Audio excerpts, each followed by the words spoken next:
Hi everyone!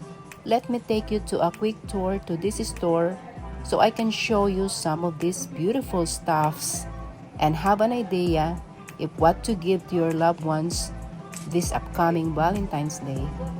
As we all know, Valentine's Day is celebrated every February 14th across the United States and in other places around the world. Candy, flowers, and gifts are exchanged between loved ones, all in the name of Saint Valentine. So what are the typical Valentine's Day greetings and gifts? In addition to the United States, Valentine's Day is celebrated in Canada, Mexico, the United Kingdom, France, and Australia. In Great Britain, Valentine's Day began to be popularly celebrated around the 17th century.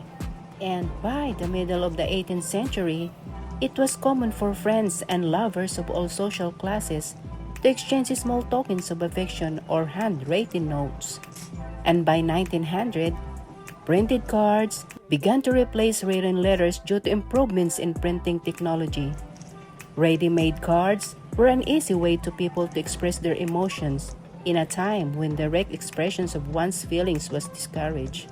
Cheaper postage rates also contributed to an increase in the popularity of sending Valentine's Day greetings.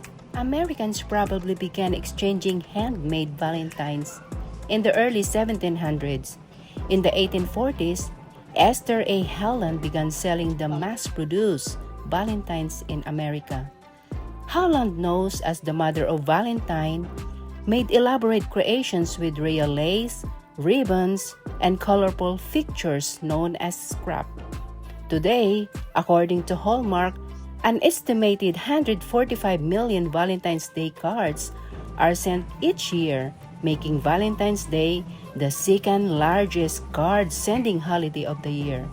More cards are sent at Christmas. But the question is, why do we still celebrate Valentine's Day? Valentine's Day is traditionally associated with romantic love, but it is slowly becoming more inclusive with people celebrating friendship, self-love, and the bonds they share with their pets. In truth, Valentine's Day is the only holiday that lets you freely choose who you want to celebrate with. There are time-tested classics like chocolates, roses, and cards, but there's also pizza and movies and long afternoon walks. Or maybe just a cup of tea with some cuddling on the couch. As long as you do it with love, the choice is yours. And also, whether you're giving bouquet of flowers, handwritten notes, or candies, the holiday reminds friends, family, and romantic partners to show some extra appreciation and showing affection toward those you love. So no matter the season, love is something that can be celebrated throughout the year. There is, however, one special day dedicated to the emotion, and that is Valentine's Day.